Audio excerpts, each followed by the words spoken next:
Up next, this fall's special election.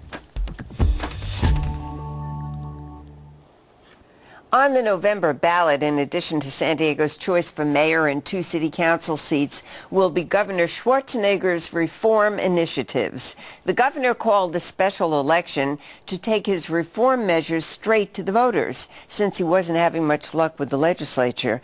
Tonight, we talk about the prospects for the governor's reform agenda with a Republican and a Democrat who are active in politics. Welcome to Republican Mark Price. You are co-chair of Schwarzenegger's California Reform Coalition, Democrat Larry Remer, a political consultant and president of the Primacy Group. So, Mark, let's first clarify, what is the governor's agenda and why did he need a special election to get it through? Well, the governor, as you recall, was elected to reform the state of California, which needs reform. He has 3 propositions on the ballot. One of the propositions is a redistricting proposition, which will change the way we create districts in this state. To give you an idea, this past election, November 2004, there are 153 seats up for grabs. Not one incumbent lost. Not one seat changed hands. Redistricting in this state is now being done by the legislature. It needs some change, needs some reform. His second reform is to reform teacher tenure. Right now, teachers are tenured at 2 years. He wants to see the tenure to take place at 5 years. And there's a lot of good reasons for that. And the third is actually changing how we budget, creating budgets based on an average of the previous 3 years of state budgets, spending, and it makes some sense. It prevents overspending and creating budgets that are way out of whack in a good year that you can't sustain year after year. Okay, there we go, Larry. There's the agenda. What do you think of it? Well, first of all, I think just the calling of the election is a problem. I mean, we're going to spend tens of millions, maybe even $100 million on this election at a time when the state has a deficit. Imagine how many teachers we could hire. Imagine how many firefighters we could hire. Imagine how many police officers we could hire with that kind of money. There was no reason, none of the 3 things that Mark just outlined needed to be decided in November. All 3 of those issues could have waited 6 months or 7 months to the next regular ballot.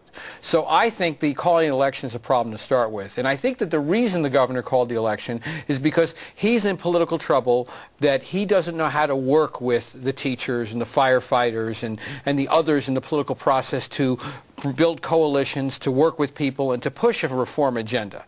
He's unable to do that, so instead he's calling this election as kind of not a delusion, but kind of a snare or an excuse, if you will. Is the governor in political trouble? Was this political ploy on the part of the governor? No, I don't think so, and I think it's rather disingenuous for folks representing the party that actually put the state $22 billion upside down, $22 billion upside down, to come along and say you can't spend $100 million to reform the state, which is what he was elected to do in the first place. And if you remember back to his State of the State address, he said flat out, I want to reform the state in these areas, and he asked people to come forward with ideas in education, in budget, a variety of areas, and no one came forward. So the governor then said, I've got to step forward with ideas of my own and hopefully get people to come along. I think he's done a good job at trying to get his message across. Let's turn to the money part of it, Larry. Is the money being spent on this election for ads and political consultants like you,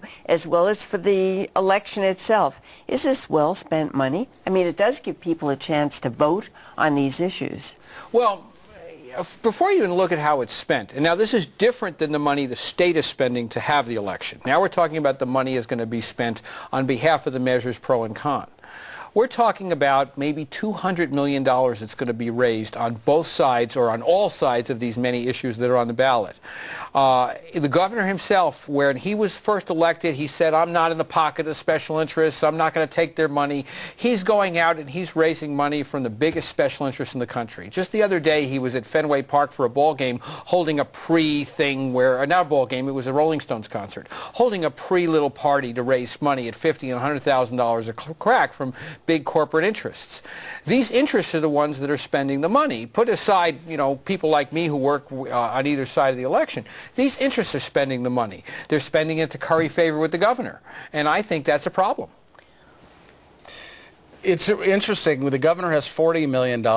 The special interests that Larry refers to have $200 million, and they don't even think that's enough, so they're going back to their own members, their own union members, and hitting them up for more money to spend against the governor. And they've already spent tens of millions of dollars over the last few months attacking the governor, not only politically, but personally. But all this money that the two of you were talking about really is meant to educate the voters, is it not?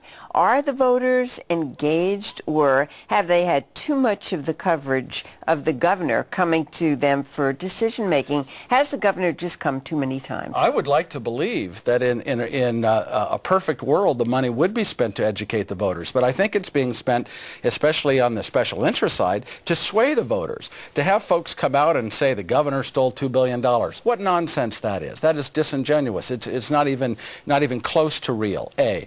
B, to have these folks in these ads now come on the screen and say the governor needs to blame somebody and he's blaming me.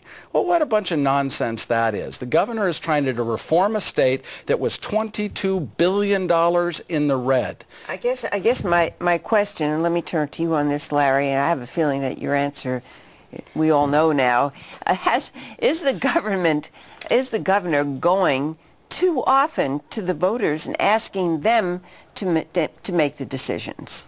Well, that's a tough question in a certain sense, because after all, this is a democracy and voters think given a choice, they'd vote on everything. But put that aside. What I think the governor is doing is the governor has failed to govern. The governor was elected. I think there was a lot of good feeling for him. He pretended to be a centrist. And when the time came to be a centrist and to pull a coalition together, and specifically to stand up to the right wing in the Republican Party and the left wing in the Democratic Party and build a center coalition, he caved in. He folded. And instead of coming up with a true reform plan that would raise taxes and cut services, he borrowed. He did the exact same thing to cover the $22 billion deficit that Mark's talking about that Gray Davis did. He went to the voters and he got permission to borrow more money. So he's a borrow and spend governor. You know, it is interesting that the governor has tried to work with the legislature. He has gone to the legislature. They don't like his ideas, and so he's putting it out to the voters, which is the exact thing he should do. And it's a shame that the legislature won't work better together, which is why one of his reforms is redistricting. Under redistricting, instead of the legislators creating their own districts, it puts it in the hands of a retired judge panel to make a decision, trying to take the politics out of it so we can create fair districts. What happens when you have fair districts? The issues actually get debated. Folks from both sides have to compete for their seats. Polls show, however, that of all of the measures, the one that only really seems to have significant support is the one that requires teachers to have 5 years in service before they get tenure rather than 2 years.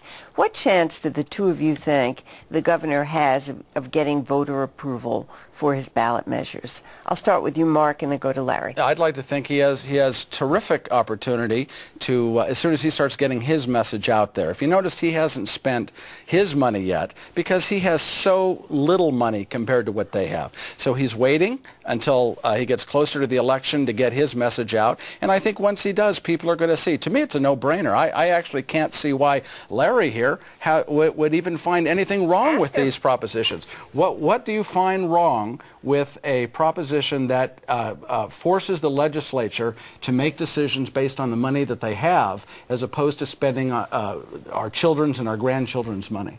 I think they're already forced to do that. The legislature is required to balance the budget every year. The legislature is required to make these decisions. If we don't like the legislature, we should get rid of the legislature. Last 5 seconds. But they're not required to spend more money than they have, and that's what they can. $1.10 for every dollar they take in, and that's wrong. Well, then we should talk to the Republican right about changing the tax equation. I have to thank you both at this time. Our time is up. Thank you very much, Larry Reamer and Mark Price.